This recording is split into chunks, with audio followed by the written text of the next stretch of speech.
Assalamualaikum warahmatullahi wabarakatuh. Bismillahirrahmanirrahim. Allahumma sholli wa sallim ala sayyidina Muhammadin wa ala alihi washabbihi asma'in nama ba'du. Sedanten ingkang kula hormati wabil khusus teman bapak kula Kiai Haji Agus Ali Masyuri. Beberapa kiai yang tanpa ngurangi rasa hormat, saya hormati semua. Ini ada beberapa Gus. Ini saya ngaji insyaallah seperempat jam. Seperempat jam nanti yang menghisap Gus Kausar berapa Gus? 10 menit. 10 menit. Begini, sebetulnya saya membela semua umat Islam itu ahlul jannah. Karena saya ini ibarat marketing. Kalau orang Kristiani itu kan setiap orang mati sudah tenang bersama Bapak di surga. Jadi kampanye itu menarik sekali. Sementara kita sudah kiai, sudah imam masjid, sudah ulama, masih saja dikhawatirkan su'ul khotimah. Ini kalau kampanye ini tidak imbang, ini nanti saya takut kalah. Makanya saya bilang pokoknya semua orang mukmin itu ahlul jannah. Karena memang asli hadisnya seperti itu, man qala la ilaha illallah dakhalal jannah. Bahwa kemudian ada beberapa kiai yang mungkin wataknya itu pesimis, kemudian bikin sekian aturan-aturan yang sebetulnya itu cerminan dari pesimisnya, terus akan-akan masuk surga itu susahnya bukan main. Nah itu saya tidak setuju, karena tadi pasti kalah dengan kampanye sebelah yang setiap orang mati dibilang sudah tenang bersama Bapak apa? Di surga. Jadi ini penting. Terus kedua saya bilang agama ini sudah begitu baik. Masa kunci surga sudah dibocorkan, miftahul jannah la ilaha illallah. Masa sudah pegang kuncinya nggak jadi masuk surga, itu kan aneh. Ya sudah masuk saja, tapi tidak usah minta bantuan saya, masuk aja, kan sudah pegang kuncinya. Terus ketiga, kenangan terburuk saya ketika jadi kiai itu gini, saya ada beberapa guru SD datang ke saya. Ini agak-agak masalah besar. Gus, boleh enggak buka ujian nasional yang masih disegel? Semua guru bilang enggak boleh, itu kriminal kan. Ada satu guru yang bikin analogi agak kacau. Boleh saja. Wong ujian di kuburan saja dibocorkan para kiai enggak apa-apa. Itu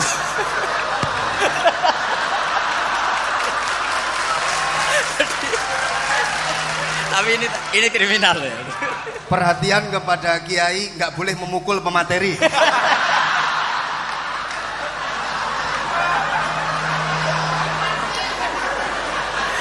Jadi tentu itu analogi yang salah kan. Marrobuka kan, Tuhan kamu siapa, nabi kamu. Tuhan kamu siapa, nabi kamu siapa, imam kamu siapa. Ini kan sudah dibocorkan oleh para kiai. Artinya apa? Nak raiso jawab kebablasan gitu. Terus guru ini berpikir kalau ujian akhirat sekrusial itu saja bisa dibocorkan, kenapa ujian nasional tidak boleh? Tentu ini kias yang salah, saya tidak ngajari seperti itu. Tapi saya ngajari ke kalian betapa mudahnya masuk surga. Kunci jawaban sudah dikasih, kunci pintu masuk sudah dikasih. Kok sampai tidak masuk, ini kebablasan. Paling salah gurunya. Jadi ini kenapa saya sering cerita orang mukmin semuanya itu min ahlil jannah, itu saya jamin. Sama tidak usah takut su'ul khotimah, tidak usah takut berlebihan seperti itu. Karena setahu saya, setidaknya saya mewakili ulama zaman ini, rata-rata guru kita ini bermadhab syadzili dalam berkeyakinan berpikir tentang Allah. Di antara ini yang mulai saya ngomong serius, supaya tadi kan guyonannya sudah diambil Gus Reza sama Gus Kausar. Saya tahu kenapa mereka guyon, kalau ngomong serius takut kalah sama saya.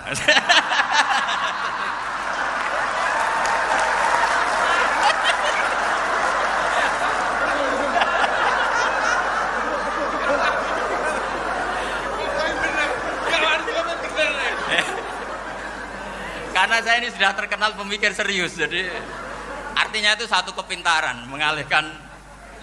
Ya, oh ya, sudah itu satu kecerdasan.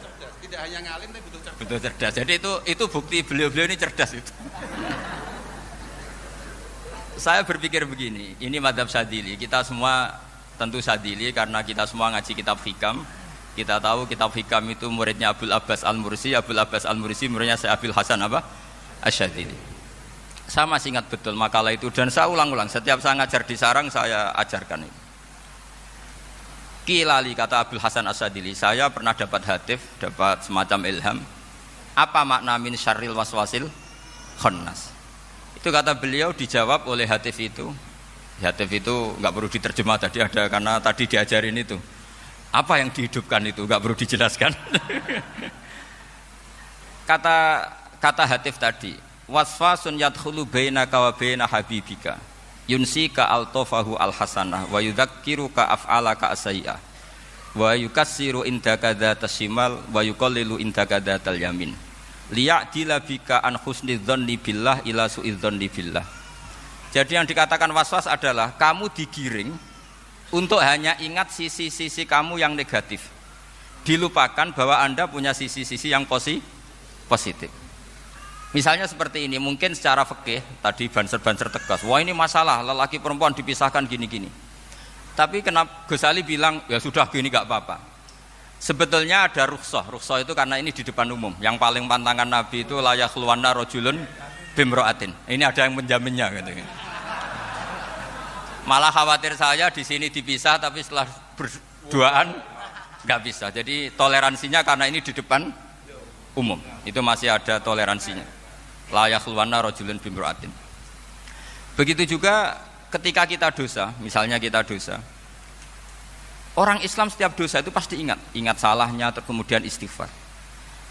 Dan ketika satu kebaikan dibandingkan keburukan, itu kata semua ulama, karena sayyi'ah itu bernilai 1, kebaikan bernilai apa?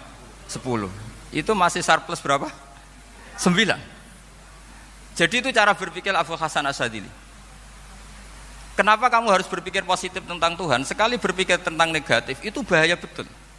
Misalnya begini, kamu berpikir tak rewangi jadi kiai, sujud, rukuk, ternyata aku tetap lebu neraka, gunane apa? Itu menurut saya kan gak punya akal. Sujud itu satu kelaziman menghamba kepada Allah. Normalnya seorang hamba itu ya sujud. Kemudian gara-gara kamu ingin masuk surga, terus logika kamu dibalik, gunanya apa saya sujud? Ternyata saya masuk neraka. Itu pertanyaan yang benar-benar bodoh dan itu menjadikan Allah benci. Logikanya dibalik begini. Ini saya ngomong serius karena ini bentuk kemenangan saya ini bentuk kemenangan saya. Saya berkali-kali ngomong di kota pelajar di Jogja karena banyak pengujinya juga. Bukan sekedar pendamping tapi penguji. Banyak yang profesor, bukan sekedar dokter, banyak yang profesor. Jadi biar ini dok. Begini. Saya pernah ditanya sama seorang dosen, Gus, saya ini ngaji hadis banyak, tapi ada yang saya tidak paham, yaitu mangkola la ilaha illallah dakhalal jannah, ada kalimat wa in zana wa in saroko. Meskipun pernah zina, pernah maling. Ini kan seakan-akan mentoleransi perzinaan dan pemalingan. Terus saya bilang, oh makna hadis itu seperti ini. Jadi kebenaran absolut, kebenaran yang mutlak itu tidak akan terganggu oleh status perilaku seseorang.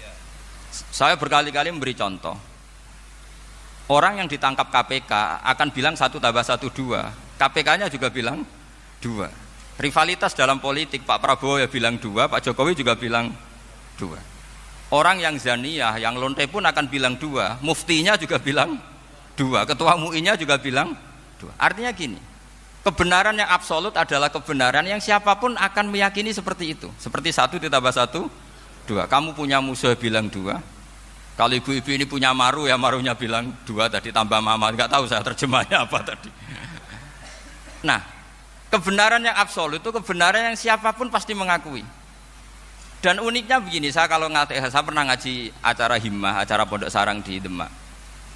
Kalau kamu bilang 1 + 1 menjadi 2, untuk mengatakan 2 itu kamu butuh hadiah enggak? Mereka semua jawab enggak. Kita semua enjoy saja mengatakan tembok itu putih. Kenapa? Karena memang putih. Kita mengatakan 1 + 1 2 karena memang kita tanpa presentasi dapat hadiah, dapat penghormatan. Kenapa untuk mengatakan Allah itu Tuhan kita butuh surga? Memangnya kalau tidak ada surga Allah tidak jadi Tuhan? Ini problem orang soleh-soleh yang terlalu pesimis. Makanya nanti orang-orang soleh itu masuk surganya berat. Tapi kalau orang alim lebih gampang kira-kira seperti itu. Iya, karena kan imannya lebih bagus. Dalam hadis qudsi Allah ini yang dibuli orang-orang soleh. Laulam akhluk jannatan wala naron alam akun ahlan an uto'ah, dalam hadis qudsi itu. Kalau saja saya tidak menciptakan surga dan neraka, apa saya tidak jadi Tuhan yang perlu ditaati? Apa kalau kamu tidak saya kasih uang 1 juta terus bilang 1 tambah 1 11? Enggak kan? Tetap bilang berapa? 2. Kalau kebenaran absolut yang 1 tambah 1 kamu bilang 2 meskipun tanpa mendapat hadiah. Kenapa untuk bilang Allah Tuhan kamu butuh hadiah surga? Itu kan secara ikhlas belas. Makanya saya terus mengajarkan ikhlas. Ikhlas itu bisa dilatih dengan akal, dengan pikiran, bil ilmi lah. Harus dilatih. Nah di sini ini momen atau makna yang mestinya harus difahami wa inzana bahwa kalimat ini sah meskipun dilafatkan seorang yang pernah zina. Sama seperti 1 tambah 1 2 sah, diucapkan siapa saja sah. Dan siapapun akan mengucapkan itu secara ikhlas. Ini penting saya utarakan. Sehingga setelah ada firqah-firqah takfiri yang mengatakan orang megang keris itu syirik, ke kuburan syirik, ini syirik. Itu salah besar. Salahnya adalah tadi kalimat-kalimat atau kebenaran-kebenaran absolut ini sudah jadi sibghata wa man ahsanu minallahi sibghah. Kalimat ini begitu absolut di hatinya orang mukmin. Sehingga ketika terganggu oleh hal-hal yang adat istiadat kayak pegang keris, kayak apa, ini tidak mengganggu. Tetap kualitas iman ini di atas keyakinan adat membawa apa keris. Kalau orang membawa keris menjadi syirik karena percaya sama makhluk. Orang misalnya kejawen kalau nggak bawa keris nggak nyaman. Orang kota itu kalau nggak bawa ATM juga nggak nyaman. Itu tidak dihukumi syirik. Kamu pergi lupa bawa HP nyaman enggak? Enggak, kenapa enggak dihukumi syirik?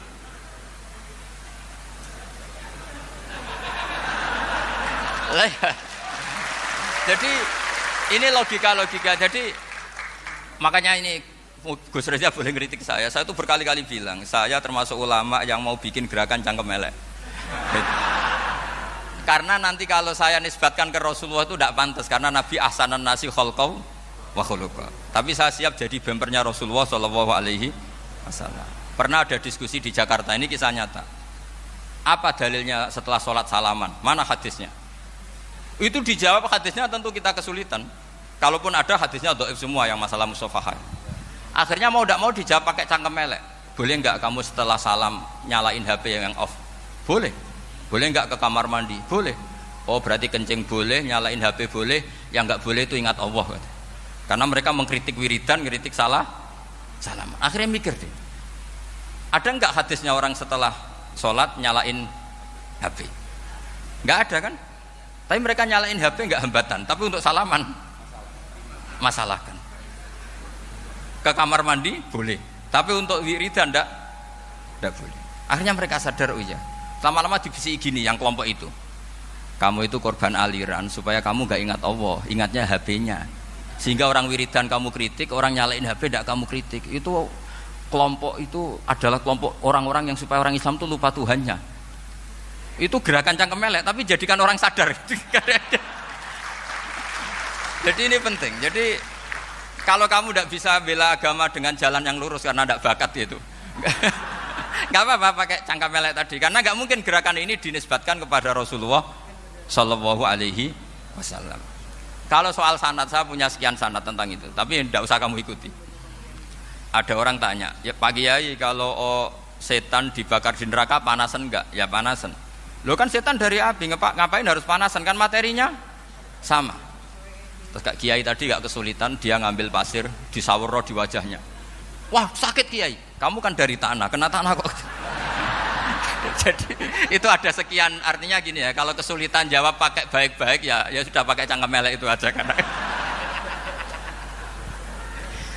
Tapi tentu kan gerakan ini tidak mungkin dinisbatkan kepada para nabi. Tapi saya pastikan meskipun nggak bisa dinisbatkan kepada para nabi dari segi cangkem elek tadi, tapi secara semangat itu sama. Saya punya sekian contoh. Bener Gus Riza tadi gojok saya sengawur-ngawurnya itu masih punya sanad. Itu pas saya ngawur pun masih punya apa? Sanad. Nabi Ibrahim itu ketika faja'alahum judzadan illa kabiralahum itu si berhala paling besar dikasih kapak. Ketika mereka geger, ini siapa yang memecahkan berhala-berhala kecil? Kata mereka, sami'na fata yadhkuruhum yuqalu lahu Ibrahim. Ya kira-kira Ibrahim lagi. Terus setelah Ibrahim didatangkan, siapa yang melakukan ini semua? Ini jawaban Nabi Ibrahim, bal fa'alahu kabiruhum hadza. Ya tanya yang bawa pedal, saya kan tidak bawa. Terus kata orang-orang, otak kamu itu di mana? Masa berhala disuruh nanya, kan nggak bisa ngomong. Ibrahim kembalikan, uffil lakum walima ta'buduna min dunillah. Lalu otak kamu di mana? Sudah tahu nggak bisa ngomong kok disembah gitu. Itu ada kata uffin. Uffin itu kalau diterjemah kira-kira ya agak-agak jancuk gitu. Kira-kira seperti itu. Ya kira-kira seperti itu. Jadi sekarang dalilnya jancuk apa Gus? Bahkan itu kan biasa kalau misalnya saya kira itu udah jadi terjadi. Gimana? Jancuk itu dari dak tinggalkanlah suan perkara sing elek. Krono ilate wong Surabaya kakean rawon akhirnya ngomongnya jancuk.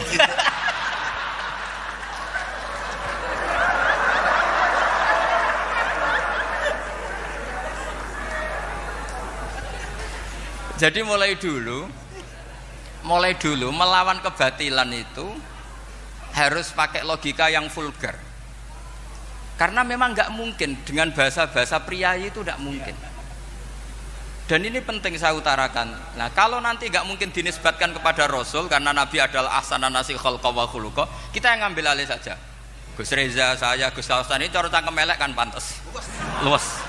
Selain bakat ya sudah natural. Karena memang itu cara kita menjelaskan kebenaran. Saya ulang lagi, itu cara kita menjelaskan apa? Kebenaran. Mau tidak mau. Saya pernah ditanya sama seseorang, Gus, beberapa nabi itu kan poligami itu bukti hipersek. Karena yang tanya itu orang nasionalis, nggak pati senang Islam. Terus tak balik tanya, perempuan itu makhluk lemah enggak? Ya lemah. Kalau nolong lama satu itu gimana? Ya baik. Kenapa nolong dua jadi tidak baik? Harusnya kalau nolong tiga tidak baik. Tapi saya tidak dukung poligami. Ini cerita saya. Setidaknya mereka jadi ingat. Saya itu pernah ditanya agak-agak orang ateis. Dia benci Islam tapi neliti Islam. Pertanyaan kedua, kenapa dalam perang itu seakan-akan Nabi itu perampok? Hartanya orang kafir disita kemudian menjadi ghanimah. Itu kan kayak ngerampok. Terus saya tanya gini, kalau ada penjahat ke rumah kamu kemudian pakai senjata api, setelah kamu ringkus, itu senjata api kamu kembalikan apa kamu sita? Oh ya saya sita, kalau tak kembalikan dipakai ngerampok lagi. Ya sama seperti itu, kalau kekuatan mereka dikembalikan akan dipakai kekuatan mereka lagi. Jadi ya lagi-lagi ini kemenangan orang serius. Karena nanti guyanya sudah dintekno sama Gus Safa sama Gus Riza. Nah, kenapa saya ngajar begitu rileks, begitu santai? Karena pikiran saya sederhana. Fa innal uqula muttarratun ila qabilil haq. Akal sehat pasti dipaksa menerima apa? Kebenaran. Sehingga kebenaran itu tidak usah kamu ngomongkan secara serius, tidak perlu. Kebenaran itu mudah diterima. Saya itu pernah ngaji berkali-kali di Jogja di mana-mana sampai ada buku seorang dokter nulis tesisnya itu bangga lagi menjadi muslim setelah ngaji saya itu. Karena saya menerangkan itu ringan. Orang Islam itu harus mencintai Allah. Ciri utama cinta itu tidak tegang, rileks. Saya bilang begini, kalau kamu pernah 1 tahun digratisi orang rumah, makanan, kamu kira-kira itu mudah nggak mencintai orang yang berjasa sama kamu minjemin rumah dan ngasih makan gratis? Mudah kan? Apalagi kita ini mudah mencintai orang yang minjemin mobil 1 tahun, ngasih rumah 1 tahun, apalagi selamanya. Kenapa kita tidak mudah mencintai Allah yang memberi kita bumi, air, oksigen, semuanya kita dikasih Allah? Akhirnya mereka mikir, wong mencintai seseorang yang ngasih dalam durasi 1 tahun saja mudah, apalagi mencintai Allah yang ngasih kita tanpa batas. Itu disebut walladzina amanu asyaddu hubbal lillah. Orang mukmin itu mudah sekali mencintai Allah. Caranya dilatih tadi. Kita mudah mencintai orang yang berjasa sama kita. Kenapa tidak mudah mencintai Allah yang tentu jasanya lebih besar? Nah, karena akhir-akhir ini banyak orang yang terlalu nazir, terlalu kata Nabi kan basyiru walatu nafiru yasiru walatu asiru. Sehingga saya bikin gerakan. Pokoknya semua orang mukmin pasti masuk surga. Nanti soal ada kesalahan-kesalahan kecil yang menjadikan orang su'ul khotimah itu sifatnya kehati-hatian. Jangan menjadi hukum. Hati-hati itu tidak menjadi hukum. Kalau kamu nyupir hati-hati itu bukan berarti pasti kecelakaan, enggak. Hati-hati itu ya hati-hati saja, tidak menjadi hukum. Ini penting saya utarakan karena kubu sebelah kampanyenya sudah tadi, setiap mati mesti tenang bersama Bapak di surga. Sementara kita mau kampanye, kamu sholat tidak mesti diterima, haji tidak mesti diterima, jadi kiai tidak mesti masuk surga. Coba kalau kita kampanye gitu terus, yang mau jadi muslim itu siapa? Jadi ini sudah tak perhitungkan matang-matang saya milih mazhab seperti itu. Ya ini saya pikir sudah, ini pembandingnya supaya punya waktu. Saya suka sekali. Nah ini yang sesi terakhir ya, sesi terakhir. Saya akan cerita fikih karena Nyun sewu Gus, ada iklan sebentar dari ibu-ibu, pentolan mic kurang dekat ke mulutnya Gus Baha. Sehingga suaranya tidak terdengar sampai ke belakang. Oh gitu. Pentolannya didekatkan Gus ke mulut. Ini kalau ngomong konotasinya itu mesti nyerempet.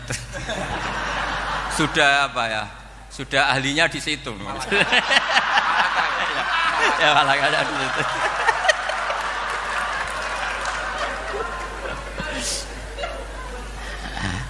Dalam sesi terakhir saya cerita pentingnya pembanding.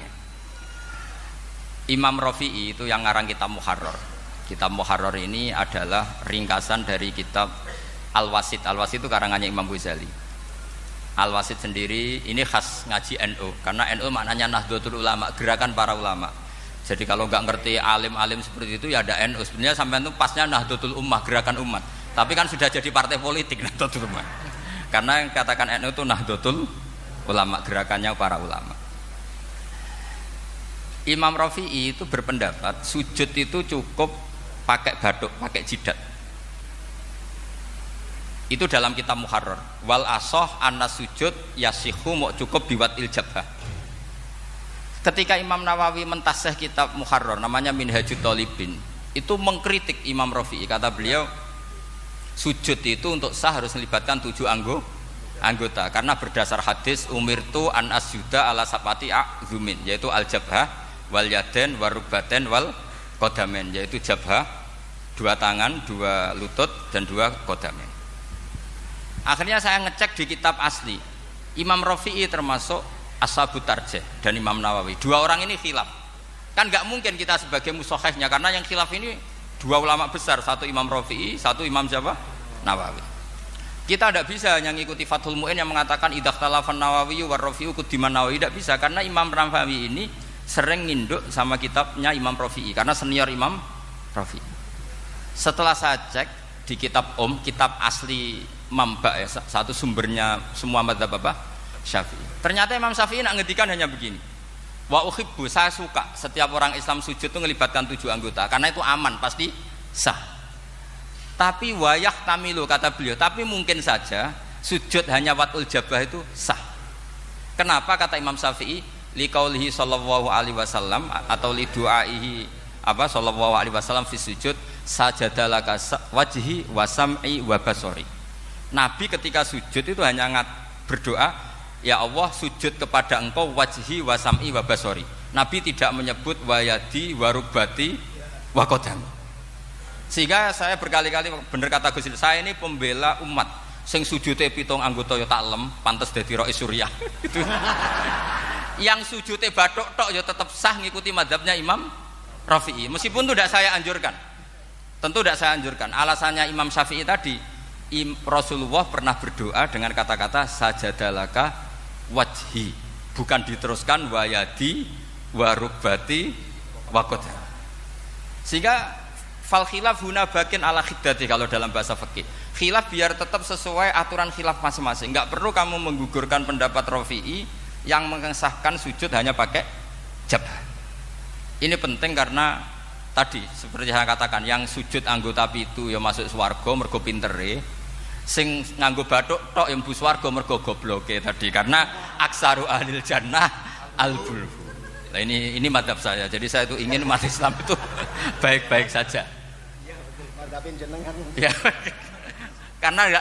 Karena tidak mungkin lah kita tidak bela Islam di zaman akhir, tidak mungkin kan tadi kubu sebelah kampanyenya sudah seperti itu.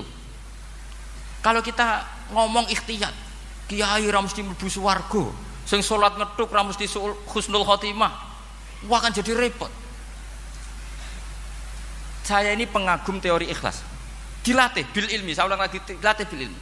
Saya ini malunya tadi saya mengatakan 1 tambah 1 2 itu meskipun tidak ada yang memberi hadiah tetap saya katakan 2. Saya mengatakan air itu dingin, tidak ada yang ngasih hadiah, saya akan bilang kalau air itu dingin, kalau api itu panas.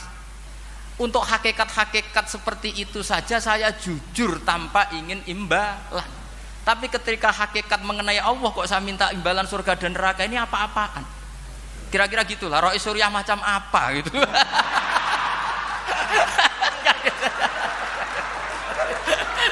Ya saya kira demikian. Assalamualaikum warahmatullahi wabarakatuh. Waalaikumsalam warahmatullahi wabarakatuh.